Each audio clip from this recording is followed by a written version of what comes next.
140 करोड़ के देश में, जिसे दुनिया का सबसे बड़ा लोकतंत्र कहा जाता है, क्या वहां लोकतंत्र केवल मौसम का मोहताज हो सकता है?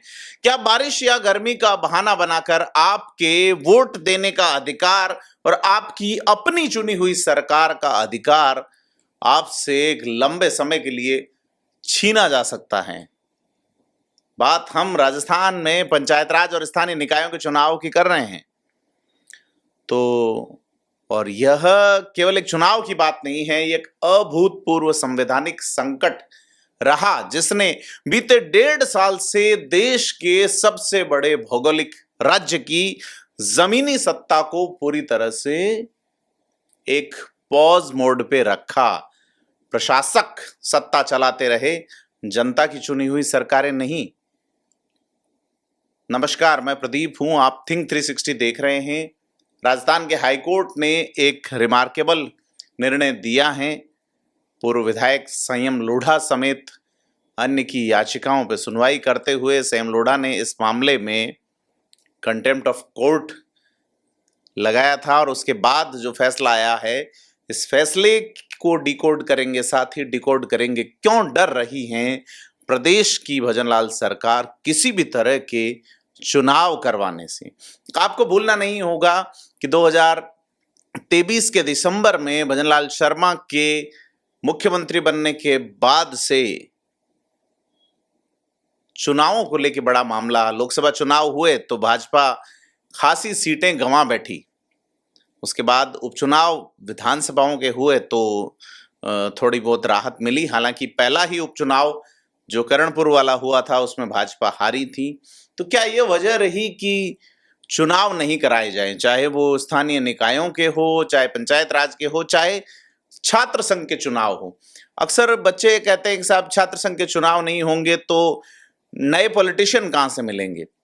वजह यह नहीं है, वजह यह है कि छात्र संघ यानी कि यूनिवर्सिटी जिसका बजट सैकड़ों करोड़ में होता है यूनिवर्सिटीज का, वहां कोई भी चुना हुआ नुमाइंदा नहीं होना लोकतंत्र पे एक बड़ा सवाल है। और यही बड़ा सवाल पंचायत राज की संस्थाओं को लेकर रहा कि सरपंच और पार्षद नदारद, उसकी जगह सरकारी अधिकारियों के दस्तखत चल रहे हैं। इस व्यवस्था को प्रशासक राज कहा जाता है। नगरपालिका के अध्यक्ष, मेयर समेत तमाम पद पे एक पॉज है, परंतु इस पॉज पे रिज्यूम का बटन दबाया है 22 मई 2026 के दिन। राजस्थान की सियासत और न्यायपालिका के इतिहास में एक ऐसा दिन है जिसने सत्ता के गलियारों में खलबली मचाई है। माननीय कार्यवाहक मुख्य न्यायाधीश संजीव प्रकाश शर्मा और न्यायमूर्ति संजीव पुरोहित की खंडपीठ ने एक ऐसा ऐतिहासिक फैसला सुनाया है जिसने भजनलाल सरकार की एक तरह से पेशानी पे बल ला दिया है। तो और सवाल, जैसा हम शुरू में कह चुका मैं, कि क्यों टाला जा रहा था राजस्थान का निकाय चुनाव, और टालने में सरकार मौसम का बहाना दे रही है। साहब गर्मी बहुत है और उसके बाद बारिश आ जाएगी, तो उसके बाद सर्दी भी आएगी, तो फिर तो बड़ा संकट रहेगा। कोर्ट ने साफ कहा है यहाँ इतनी बारिश या इतनी गर्मी नहीं पड़ती, सर्दी भी नहीं पड़ती जैसे कि लेह लद्दाख कश्मीर हिमाचल में पड़ा करती है सर्दी। तो ऐसा बहाना मत मारिए। कोर्ट ने साफ कहा कि मौसम का बहाना देके आप लोकतांत्रिक अधिकारों को पॉज मोड में नहीं डाल सकते। वैसे इस सब में बड़ा सवाल यह है कि कोर्ट ने यह तो कह दिया, लेकिन सुप्रीम कोर्ट का जो ट्रिपल टेस्ट है वो इस कहानी का एक मास्टरमाइंड है।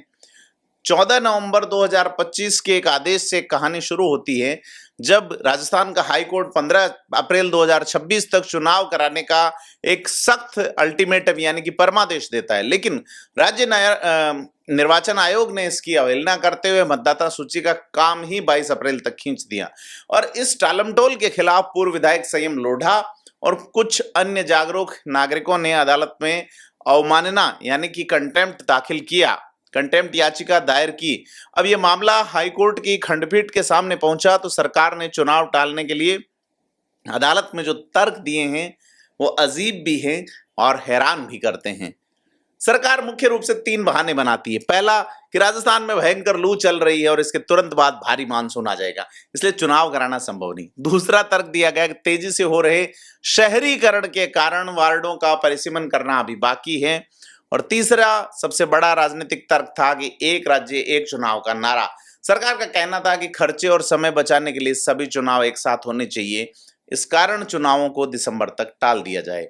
लेकिन न्यायपालिका ने इस प्रशासनिक बहानेबाजी को सिरे से खारिज किया। हाईकोर्ट की बेहद सख्त और शायद भजनलाल सरकार के चुभने वाली टिप्पणी है कि मौसम का बहाना बनाकर आप जनता को उसके लोकतांत्रिक और संवैधानिक अधिकारों से लंबे समय तक वंचित नहीं रख सकते। अदालत का सीधा और साफ संदेश है कि लोकतंत्र मौसम की अनिश्चितताओं का मोहताज नहीं है। भारतीय संविधान के अनुच्छेद 243 और 247 यू के तहत 5 वर्ष का कार्यकाल कोई सजावट की वस्तु नहीं है, बल्कि एक अनिवार्य शर्त है जिसका पालन प्रत्येक सरकार को करना ही होगा। लेकिन क्या सच में सरकार केवल लू और बारिश से डर रही है? बड़ा खेल तो राजनीति की बिसात पे वोट बैंक का होता है और सबसे बड़ा पेच फंसा है ओबीसी आरक्षण का। सुप्रीम कोर्ट ने पूरे देश में एक स्थानीय निकाय चुनाव के लिए ट्रिपल टेस्ट का एक सख्त नियम लागू कर दिया है, जिसने कई राज्यों के मुख्यमंत्रियों की परेशानियां बढ़ा रखी है। अब ट्रिपल टेस्ट के तहत किसी भी राज्य सरकार को सबसे पहले एक डेडिकेटेड कमीशन बनाना होगा और कमीशन बना के ओबीसी समाज के पिछड़ेपन का अनुभवजन्य और साइंटिफिक डेटा जुटाना होगा और इसके बाद वार्डों के हिसाब से अनुपातिक आरक्षण तय करना होगा। तीसरी शर्त यह होती है कि किसी भी हाल में कुल आरक्षण 50% की सीमा को पार नहीं करे। अब राजस्थान की नवगठित भजनलाल सरकार अच्छी तरह से जानती थी कि अगर बिना ओबीसी आरक्षण के यानी सामान्य सीटों पर चुनाव करा दिया जाए तो एक बड़ा और ताकतवर समाज उससे छिटक जाएगा, जो कि एक राजनीतिक सुसाइड होगा। और अगर बिना ट्रिपल टेस्ट की प्रक्रिया पूरी किए आरक्षण दे दिया गया तो अदालत इसे तुरंत रद्द कर देगी। इसी चक्रव्यूह से बचने के लिए राज्य सरकार ने न्यायमूर्ति जे.आर. गोयल की अध्यक्षता में एक समर्पित ओबीसी आयोग का गठन किया और अदालत से गुहार लगाई कि हमें दिसंबर तक का वक्त दिया जाए ताकि ये आयोग जो है अपनी रिपोर्ट दे सके। लेकिन 22 मई 2026 को अदालत का यह मास्टर स्ट्रोक है, जिसकी उम्मीद शायद भजनलाल सरकार ने नहीं की थी।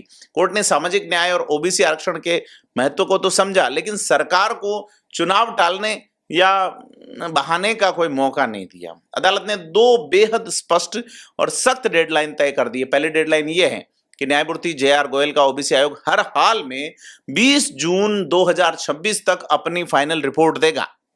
और दूसरी बड़ी डेडलाइन यह है कि राज्य सरकार और निर्वाचन आयोग 31 जुलाई 2026 तक हर हाल में ग्राम पंचायत और नगर पालिकाओं के चुनाव संपन्न करवा लेंगे। अदालत ने साफ चेतावनी दी है, अगर अब कोई भी देरी होती है तो इसके लिए सीधे तौर पे जिम्मेदार प्रशासनिक अधिकारी होंगे। और अब जो है वैसे देखा जाए तो असली अग्नि परीक्षा शुरू होती है। 31 जुलाई की सीमा पार कर पाना प्रशासन के लिए किसी बुरे सपने से कम नहीं है और आगे की राह भयंकर चुनौतियों से भरी हुई है। 20 जून तक ओबीसी रिपोर्ट आते ही सरकार को बिना किसी राजनीतिक खींचतान के उसे कैबिनेट से पास कराना होगा। इसके तुरंत बाद सभी वार्डों का नया आरक्षण रोस्टर लॉटरी के माध्यम से जारी करना होगा और यहाँ एक दिन की भी देरी चुनाव प्रक्रिया को पटरी से उतार सकती है। राज्य चुनाव आयुक्त राजेश्वर सिंह को पुरानी मतदाता सूची के विवादित कार्यक्रम को रद्द करके एक नया और बहुत तेज चुनाव कार्यक्रम जारी करना होगा। लेकिन सबसे बड़ी चुनौती होगी मानसून के दौरान लॉजिस्टिक और चुनाव का प्रबंधन। जो सरकार कुछ दिन पहले मौसम का बहाना बनाकर चुनाव टालना चाह रही थी, उसी सरकार को जुलाई की भारी बारिश और जलभराव के बीच में मतदान केंद्रों तक ईवीएम सुरक्षित पहुंचाने होंगे। चुनाव कर्मियों के परिवहन के लिए बहुत ही बारीक माइक्रो लेवल प्लानिंग करनी होगी। विडंबना देखिए, जिस मौसम को सरकार ढाल बना रही थी, अब वही मौसम सरकार की सबसे बड़ी परीक्षा लेगा।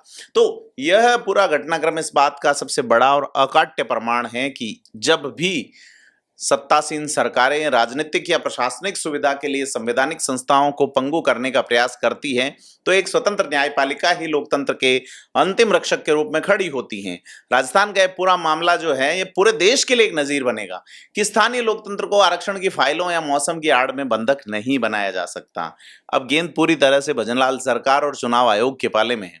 देखना यह होगा कि क्या प्रशासनिक अमला जुलाई के मानसून और समय के इस भारी दबाव के बीच 31 जुलाई की डेडलाइन को पार कर पाता है, या फिर राजस्थान में एक और नया राजनीतिक ड्रामा शुरू होगा? आपको क्या लगता है, क्या प्रशासनिक असुविधाओं या एक राज्य एक चुनाव के नाम पर पंचायत चुनाव को 1.5 साल तक टालना सही था? अपनी बेबाक राय कमेंट में बताएं, और अगर आपको यह डीप डाइव एनालिसिस पसंद आया हो तो वीडियो को लाइक करें और हमारे चैनल थिंक 360 को सब्सक्राइब करना ना भूलें। धन्यवाद।